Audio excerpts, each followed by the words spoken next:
Bom dia a todos. Ontem voltamos para a nossa conversa hoje, só um pouco. Deixa eu desligar aqui, como que eu faço isso? Falamos sobre o transtorno bipolar.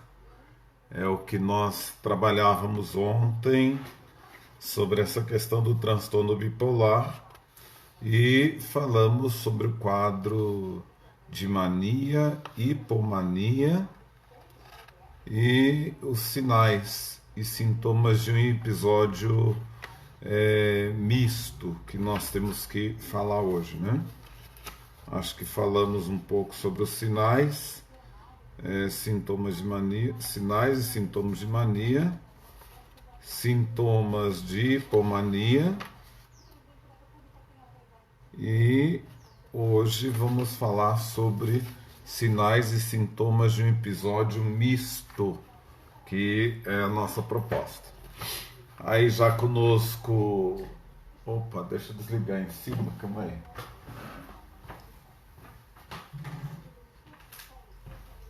Tem tanto aparelho ligado aqui que a gente fica até bobo, mas era a televisão. Vamos falar sobre os sinais e sintomas de um episódio místico. Aí conosco a Ginaína, sempre nos acompanhando, bom dia. Maria José, também de Ouro Branco, bom dia, Maria José. O transtorno bipolar, como nós havíamos dito, todos nós temos essa questão dos nossos altos e baixos, mas no transtorno bipolar eles são mais graves, né? Essa questão dos altos e baixos. Os sintomas dessa doença podem prejudicar seu trabalho, seu desempenho escolar, prejudicar seus relacionamentos e atrapalhar sua vida diária. É o que nós havíamos conversado e fazemos essa memória do dia de ontem. Nos sinais e sintomas de um episódio misto, um episódio misto de transtorno bipolar apresenta sintomas de mania ou hipomania e depressão. Nós já vimos falar do quadro de mania, de hipomania e depressão. Vocês podem retomar ontem a nossa conversa. Os sinais mais comuns de episódio misto incluem depressão combinada com agitação, irritabilidade, ansiedade, insônia, distração e pensamentos rápidos. Essa combinação de alta energia e baixa astral tende a resultar em um risco particularmente elevado de suicídio. Então aí no quadro de episódio misto, nós temos aí esse risco de particular de elevado de suicídio, né? As diferentes faces do transtorno bipolar. Nós vamos ver o transtorno bipolar 1, o transtorno bipolar 2 e ciclotimia, que nós vamos ver um pouquinho sobre cada um. No transtorno bipolar 1, mania ou episódio misto, acontecem esses quadros, mania ou episódio misto. Essa é a forma maníaco-depressiva clássica da doença, caracterizada pelo menos um episódio maníaco ou episódio misto. Geralmente, mas nem sempre, ela também envolve pelo menos um episódio de depressão. Então é interessante que a gente pense assim, poxa, vamos fazer uma avaliação, né? Vocês veem que até para os especialistas é difícil classificar esse transtorno bipolar, né? Se o 1, o 2... Então, quanto mais os profissionais que já estão envolvidos com essa área têm essas dificuldades, muito mais nós ou muitas pessoas que não estão na área que facilmente dizem, né? Ah, fulano tem transtorno bipolar. Não é bem assim também, não. Porque não podemos generalizar essa questão. Senão nós vamos acabar colocando dentro de um balaio pessoas que não devem estar ali dentro do balaio, mas estão ali porque muitas das vezes nós transferimos para o outro aquilo que somos nós mesmos. Quem sabe às vezes o transtorno bipolar sou eu mesmo e que estou definindo para o outro, né? Não se sabe. Então vocês vão ver de que outros transtornos ou outras doenças parece confundir mais ainda quando a gente vai tomando conhecimento delas. No transtorno bipolar 2 é a hipomania e depressão. No 1, mania ou episódio misto. No 2, hipomania e depressão. Não é um ou outro, né? São os dois. Nesse caso, a pessoa não experimenta episódios maníacos completos. Em vez disso, a doença envolve episódios de hipomania e depressão grave, que nós já havíamos dito sobre esses quadros de hipomania e de depressão grave, né? Que se confunde com a depressão regular, que nós dizemos. Ciclotimia, hipomania e depressão leve. A ciclotimia é uma forma mais branda do transtorno bipolar, que consiste em mudanças de humor cíclicas. No entanto, os sintomas são menos graves do que na mania ou na depressão severas. Então você vê de que essa ciclotimia tem, na verdade, essa alteração, né, que seria esse transtorno bipolar mais branda, né, essa mania mais branda do transtorno bipolar. Bom, o tratamento para transtorno bipolar, eu falar assim que é difícil até aceitar, né? A gente conhece muitas pessoas que são convidadas a fazerem esse tratamento do transtorno bipolar, ou às vezes até um acompanhamento. Eu falo assim, eu lembro quando eu dava aula logo que eu formei no magistério, e dava aula no estado de São Paulo, e era para o primário, né, que é o ciclo básico, né? E acho que era uma segunda série, que hoje seria o terceiro ano.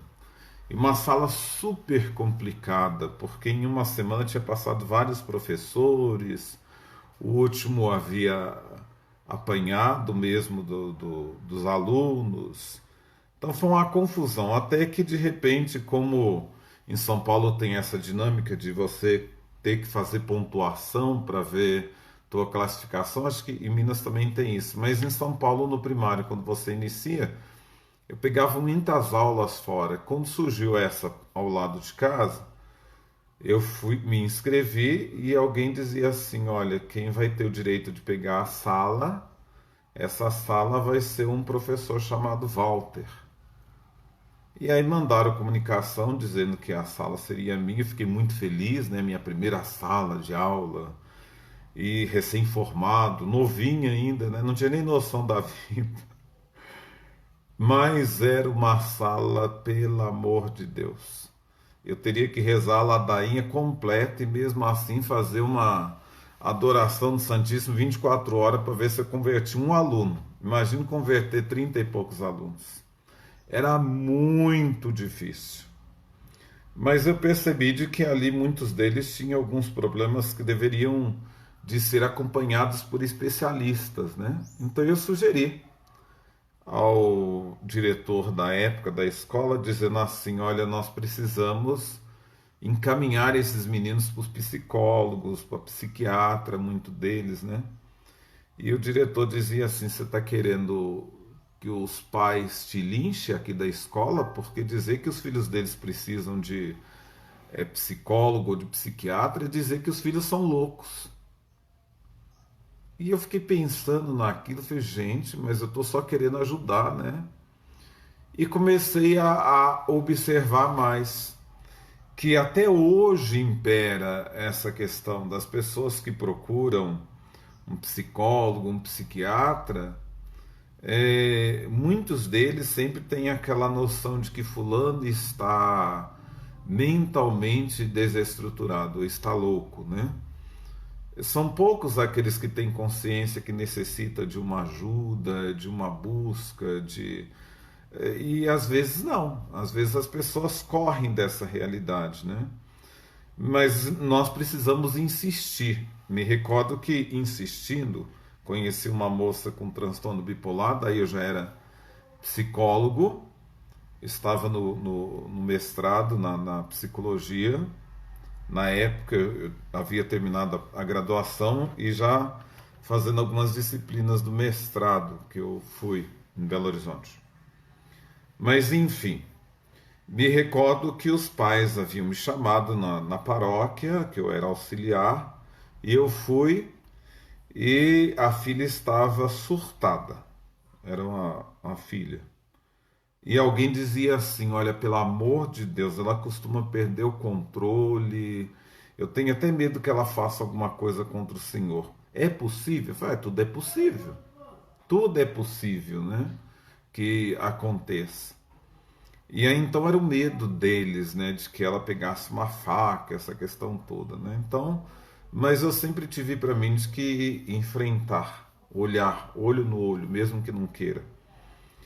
E aí eu a enfrentei. E ela fazia um certo descaso, um ar altivo, seguro, cheio de si, né? Como se ela compreendesse tudo e dominasse a situação. E você percebia que ela estava completamente desestruturada. Até que então eu pedi aos pais que deixasse de lado um amor próprio e esse amor zeloso que impossibilitava aos pais de interná-la ou de encaminhar para uma ajuda e que levasse ela para uma ajuda antes que eles perdessem o controle. Enfim, disse que foi o maior transtorno, o maior desajuste encaminhar essa pessoa para um tratamento. Mas enfim, levaram e foi um reboliço na hora. Passado algum tempo, essa pessoa voltou da internação e falou assim: olha, pelo amor de Deus, eu agradeço muito ao Senhor e peço muito ao Senhor, todas as vezes que eu ficar descontrolada, o Senhor convença meus pais de que eu preciso ser internada. E ela leva hoje uma vida normal. Uma pessoa tranquila, está bem, convive bem com os pais, com a família, tem filhos. Então ela leva uma vida normal. Então falar assim, olha, para a pessoa chegar a um tratamento de que necessita, isso demanda muito, né? Exige muito de quem convive com essas pessoas. Até porque, na verdade, é preciso que o outro consiga entender dessa necessidade de ajuda. E eu tenho para mim assim, de que quando eu preciso de ajuda e eu fico meio em dúvida em todos os campos da vida, eu vou atrás. Para mim não é vergonha dizer que eu preciso de ajuda, né? Se você detectar os sintomas da depressão bipolar em si mesmo ou em outra pessoa, não espere para obter ajuda. Ignorar o problema não fará ele ir embora. Na verdade, é quase certo que ele piore. Olha aí. Viver com transtorno bipolar não tratado pode levar a problemas em tudo, da carreira aos relacionamentos e à saúde. Diagnosticar o problema o mais cedo possível e tratar-se pode ajudar a prevenir essas complicações. Se você reluta em procurar tratamento, porque gosta da forma que se sente quando está maníaco, lembre-se de que a energia e a euforia vêm com um preço. A mania e a hipomania frequentemente se tornam destrutivas, prejudicando você e as pessoas ao seu redor. Então, tomar consciência disso é interessante, né? De que você precisa realmente se enxergar, se aceitar e correr atrás de uma ajuda, né? Bom, se estiverem ouvindo algum fundo musical, não sou eu não, mas é a sonoplastia, né? Os vizinhos ao lado que sempre colocam uma música, né? Mas faz de conta que isso daí é uma música de fundo da nossa conversa. As noções básicas de tratamento de transtorno bipolar. São noções básicas, né? Então daí você vai ter que procurar realmente um especialista, um psiquiatra para esses encaminhamentos mais científicos e mais diretos, né? O transtorno bipolar requer tratamento de longo prazo. Uma vez que ele é uma doença crônica e com recidivas, é importante continuar o tratamento mesmo quando você está se sentindo melhor. Aí que eu falo onde que o bicho pega, né? Que as pessoas melhoram um pouquinho, elas acham que elas podem cortar o remédio, elas podem cortar o tratamento, elas podem, de repente, ela volta e volta pior. E aí então corre pro teu consultório e fala, pelo amor de Deus, só me ajuda, porque agora eu tô pior, só tenho que fazer alguma coisa, isso não está funcionando, isso não está funcionando. Mas não vai funcionar. Por quê? Você percebe que constantemente são as pessoas mesmo que acabam se prejudicando. Elas acabam se prejudicando. E isso faz com que elas criem tanto problemas para si mesmo quanto para as pessoas que estão ao redor delas. E até para os profissionais. Eu via pessoas que chegavam ao meu consultório e é interessante, né? Elas chegavam já trazendo uma lista por onde elas já haviam passado. Como que se a cura viesse de fora para dentro, né? A cura de fora, ela vai formalizar aquilo que é informal, ou seja, ela vai direcionar o tratamento. Mas quem vai realmente assumir essa condição de querer sair desse momento é a própria pessoa, né? A própria pessoa.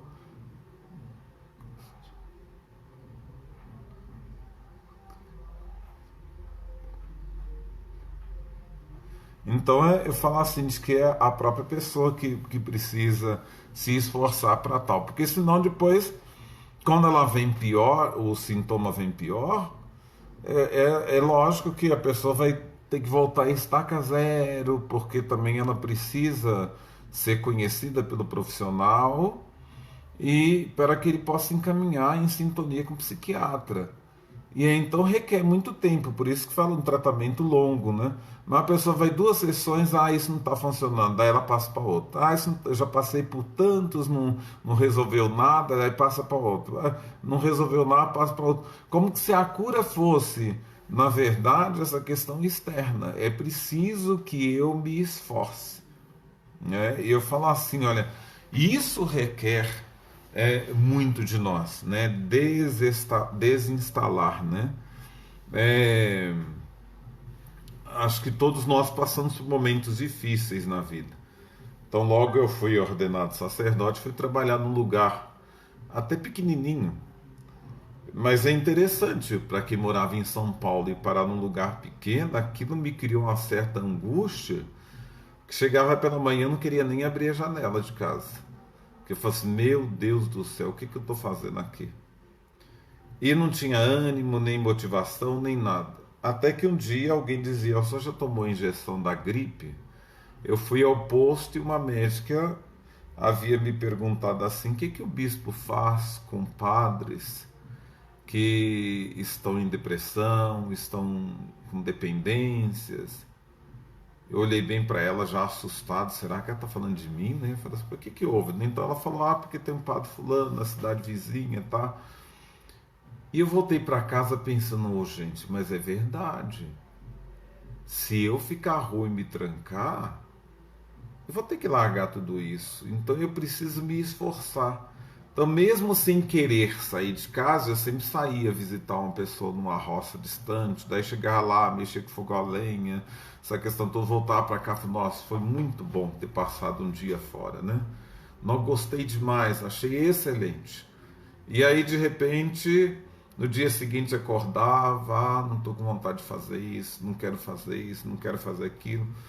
Vai para tal lugar. Não, e até chegar lá vai ser difícil. Vai fazer isso, mas isso vai ser assim, assado. Eu falo assim, eu pensar muito, eu não saio. Daí eu saía, depois quando eu voltava, eu falo assim, gente, não, foi excelente. E aí comecei a criar esse costume de sair, de estar em outros lugares, em outros momentos. Isso foi uma motivação para a minha caminhada, né? Então, falar assim, isso depende da gente querer se esforçar, a gente precisa. A maioria das pessoas com transtorno bipolar precisa de medicamento para prevenir novos episódios e ficar livres dos sintomas. O tratamento não se resume à medicação.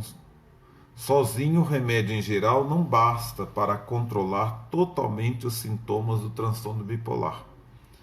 A estratégia de tratamento mais eficaz envolve uma combinação de medicamentos, terapia, mudanças de estilo de vida e apoio social. Olha o que eu acabei de falar, né? É melhor trabalhar com um psiquiatra experiente. O transtorno bipolar é uma condição complexa. O diagnóstico pode ser complicado e o tratamento é muitas vezes difícil.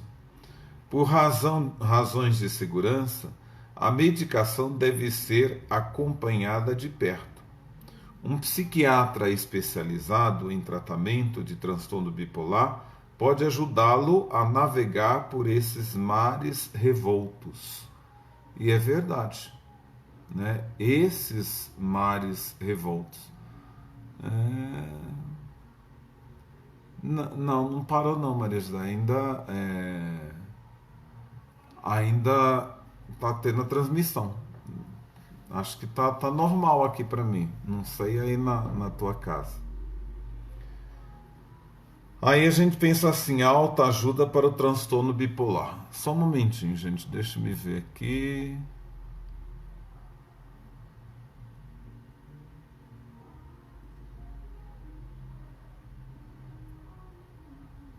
Ótimo.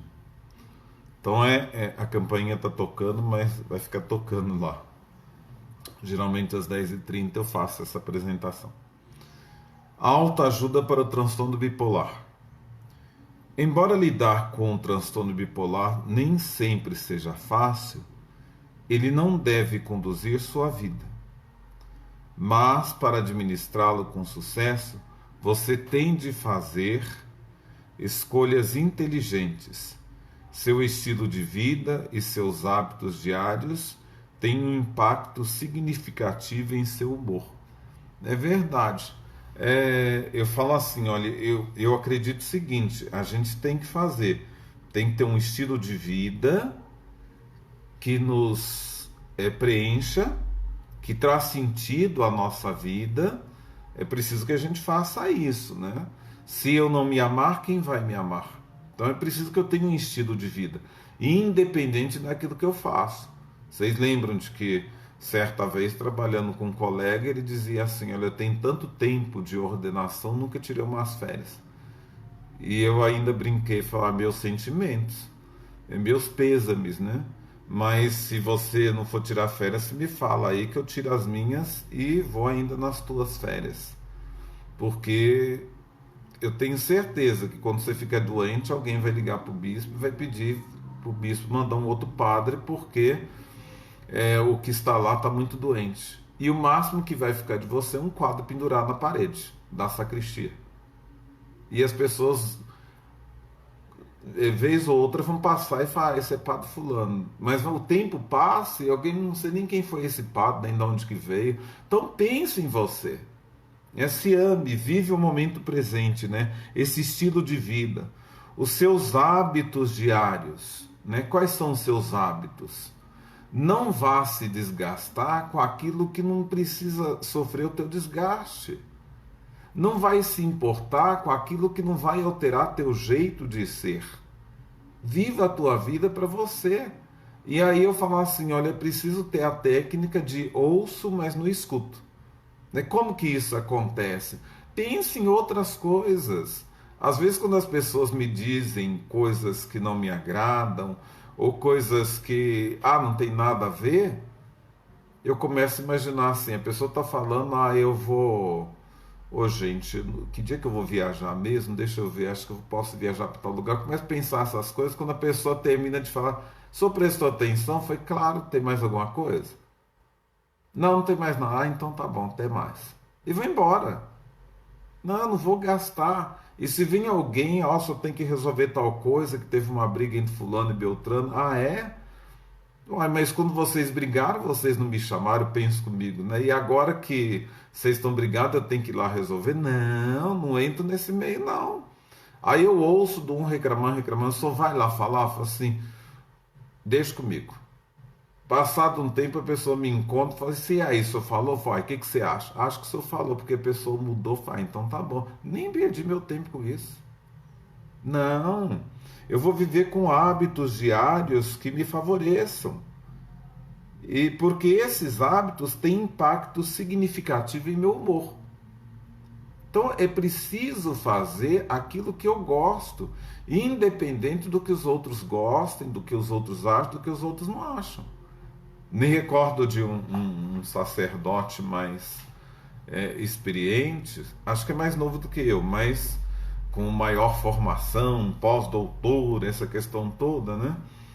E aí, certa vez eu postei uma foto de academia no Facebook, a pessoa estava no meu Facebook, e ela chegou a dizer para alguém próximo a mim, olha, depois converso com fulano, porque eu acho que ele tem atitudes, né, de postar umas fotos que não tem nada a ver com o papel que ele ocupa, porque não fica bem, que não sei o que lá. Eu falei assim, oh, gente, eu não vou deixar de ser quem eu sou, e eu vou fazer o que eu quero fazer quando a pessoa me falou, né?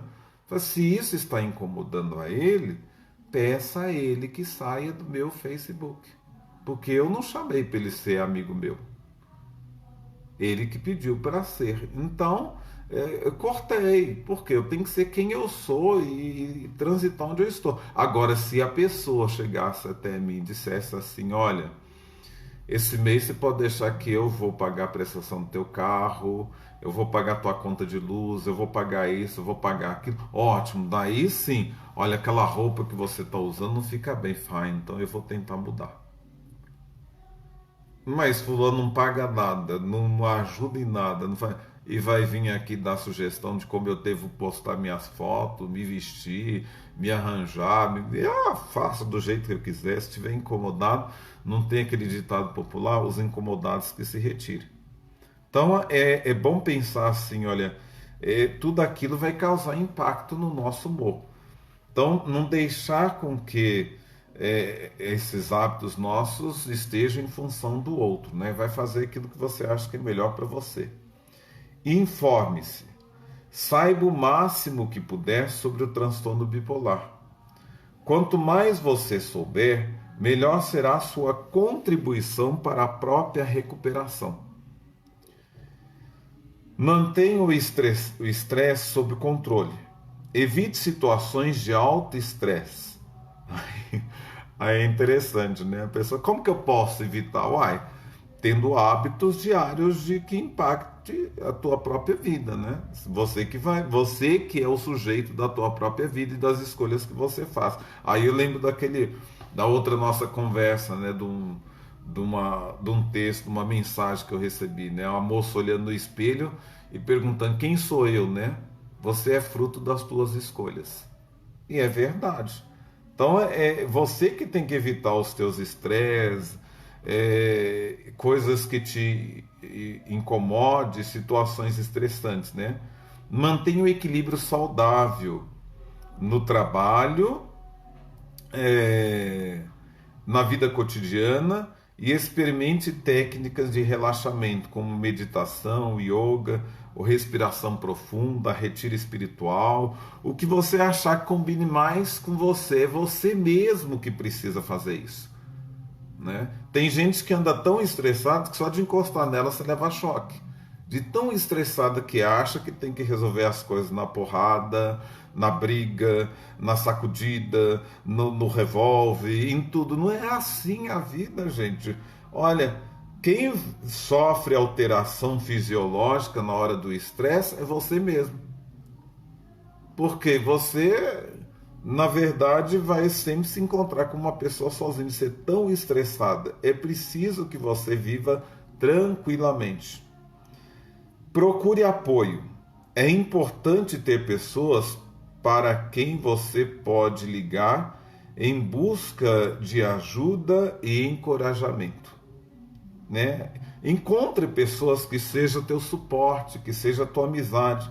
Por mais que a gente viva num mundo fechado em si mesmo, um mundo mais egocêntrico, individualista, mas sempre tem uma pessoa com a qual você se identifica, com a qual você pode contar e que esteja mais próximo de você e que vai criar esse encorajamento. Nós temos pessoas assim. E por mais que essas amizades não são compreendidas, é preciso que a gente consiga encontrar nessas amizades um suporte para poder sair dessas questões. O Luciano está dando risada aqui, né? O Reis, parabéns, pura verdade. O Guilherme, bom dia a todos. É interessante que se tenha essas pessoas. Tente mostrar um grupo, montar um grupo de apoio ou conversar com um amigo de confiança. Procurar contato não é um sinal de fraqueza e não vai dizer que você é um fardo para os outros. É lógico que não é. Acredito que da mesma forma que você usa de sinceridade, o outro também usará contigo se há uma verdadeira amizade. Na verdade, a maioria dos amigos ficará lisonjeados porque você confia neles. Ficará lisonjeado porque você confia neles. O suficiente para procurá-lo, isso só vai fortalecer seu relacionamento e sua amizade. Faça escolhas saudáveis. Olha, são as escolhas que nós fazemos, né? É interessante quando a pessoa sempre tenta controlar a sua vida. E eu sempre fui muito atrevido desde pequeno, né? Já apanhei muitas vezes. Por quê? Por mais que dissesse que eu não podia fazer tal coisa, daí que eu fazia. Porque eu fazia aquilo que eu gostava de fazer. Quantas vezes já não apanhei lá em casa por ter atravessado São Paulo ainda pequeno para ir visitar meus tios lá do outro lado de São Paulo. E quando voltava, minha tia falou: quando você chegar em casa você vai apanhar. E eu apanho, a dor passa, depois eu volto aqui outra vez. Quantas vezes fiz isso? Certa vez eu ainda era religioso era de uma congregação de vida consagrada, e me recordo que eu queria visitar um amigo. Eu entrei dentro do porta-mala de um carro, que eu sabia que ia para a cidade onde eu ia visitar um amigo. No meio do caminho comecei a bater no porta-mala, e aí, chegando nesse lugar, a pessoa abriu o porta-malas no meio do caminho e falou: padre, o que você está fazendo aí? Dentro, irmão, né? Eu era irmão consagrado. Falei: eu quero visitar um padre amigo meu em tal lugar. Falei: mas o senhor é doido? Falei: mas tem espaço aí no carro? Tenho. Daí sentei e fui embora. Quando cheguei a visitar esse colega meu, padre, ele dizia assim: não, quando você voltar lá, o superior vai acabar com você. Falei: não tem problema, eu já vim te visitar mesmo, não tô nem aí. E realmente, cheguei lá, ele falou absurdos para mim. E o meu castigo era ficar sem comer. Falei: minha filha, puxou um prato de comida para alguém que já é mais avantajado, né? E que comia muito, tá sem dó. Eu sei que eu fiquei lá um tempão de castigo. Quando ele acabou de comer, virei, sentei lá, catei meu prato. Eu falei: que você tá de castigo, você só pode tirar, mas minha comida você não tira, não. Se você não comer agora, a hora que você for embora, eu vou lá e como. Então sempre fiz essa questão. Por quê? Eu preciso fazer umas escolhas que são saudáveis, são para mim mesmo. Dormir, comer e ter hábitos de exercícios saudáveis. Aí olha, para quem não tem costume de fazer esses exercícios, né? Pode ajudar a estabilizar seu humor. Ou seja, a alteração de vida, né? A mudança.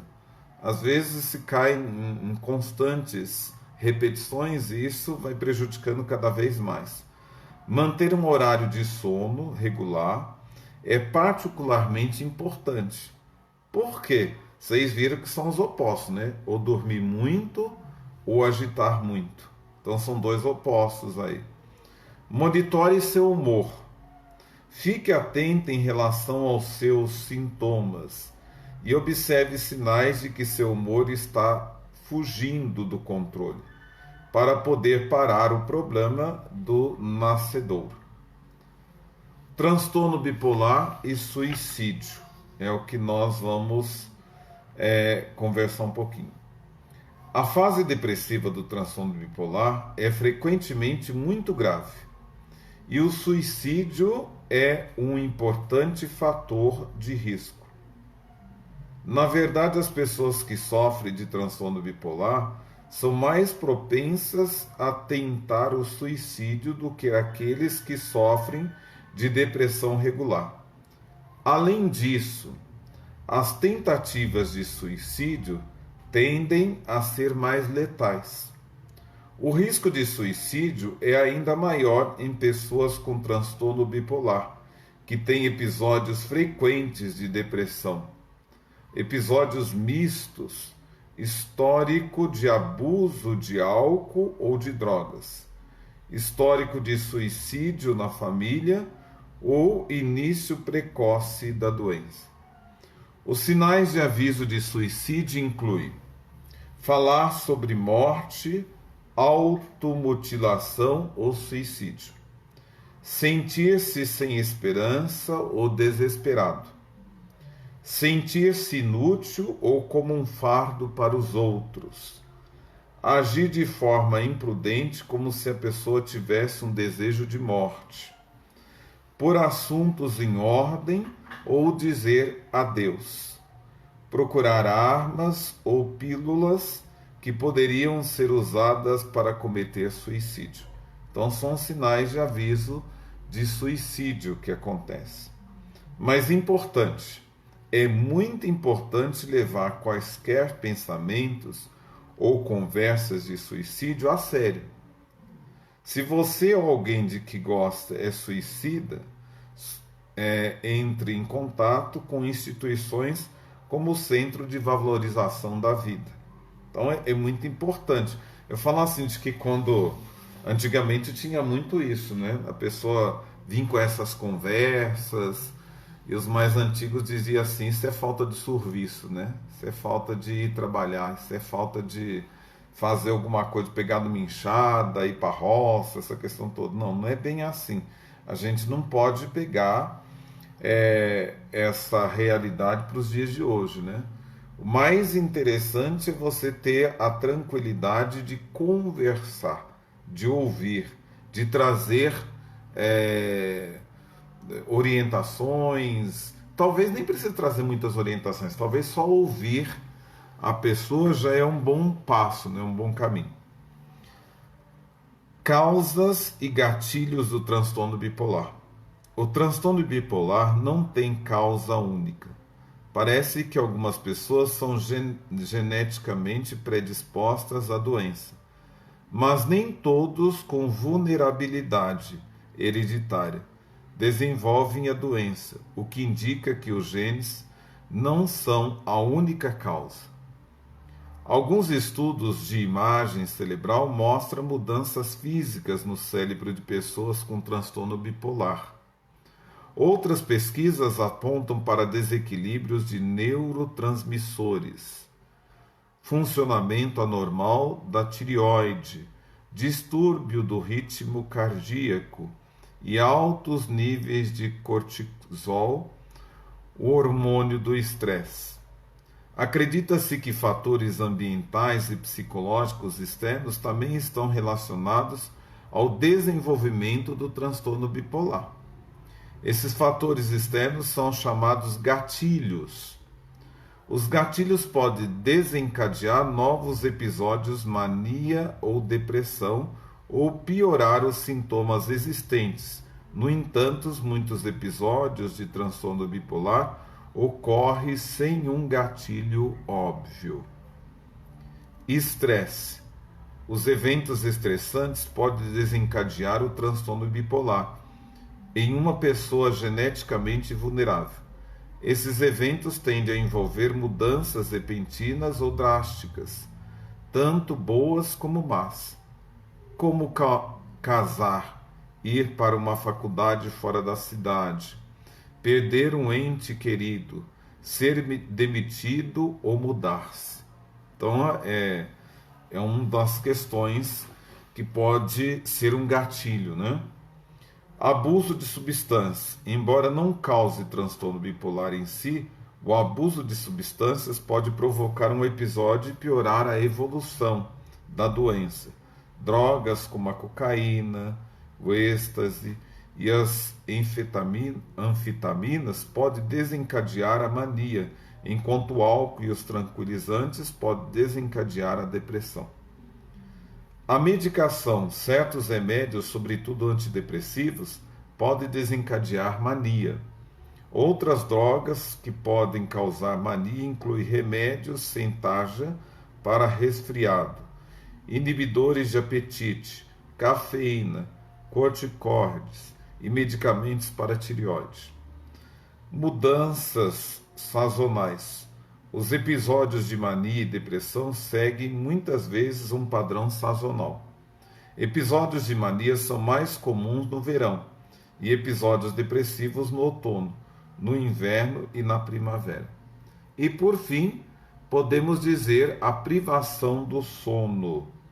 A perda de sono, mesmo que seja pequena, como cortar algumas horas de descanso, pode desencadear um episódio de mania. Então fica aí essa proposta para a gente pensar com relação ao transtorno bipolar. Tanto ontem quanto hoje a nossa conversa. Na próxima semana nós vamos conversar um pouco sobre distimia. Justamente eu trago esse assunto em seguida e quem sabe depois a depressão, mas para poder causar esse impacto, né, com relação a nossa, é tão parecido, né? Como que a gente consegue distinguir um e outro, né? E é justamente para poder causar esse impacto e mostrar para as pessoas o quanto a gente não pode classificá-las, né? Ou julgá-las por um comportamento, por uma atitude, né? Mas é preciso que se tenha uma visão globalizante do outro, do sujeito, né? Então, muito obrigado a todos pela nossa conversa. Nós nos encontramos no bate-papo aqui na próxima quinta-feira, mas possivelmente vocês vão me encontrar aí nas celebrações sempre às 19 horas aqui da Igreja da Boa Morte em Barbacena. Meu consultório era em Lafayette, eu agora estou só atendendo como psico-Uber, né? Que eu vou à casa das pessoas atender, agora fora do tempo da pandemia, né, que nós estamos vivendo aí. Mas não tenho mais o consultório em Lafayette, mas costumo atender mesmo aqui em Barbacena, ou online, como eu estou atendendo alguns pacientes nesse momento de pandemia, online. A gente combina e a gente faz os nossos atendimentos e as nossas conversas. Então, fica aí o meu abraço. Obrigado a todos.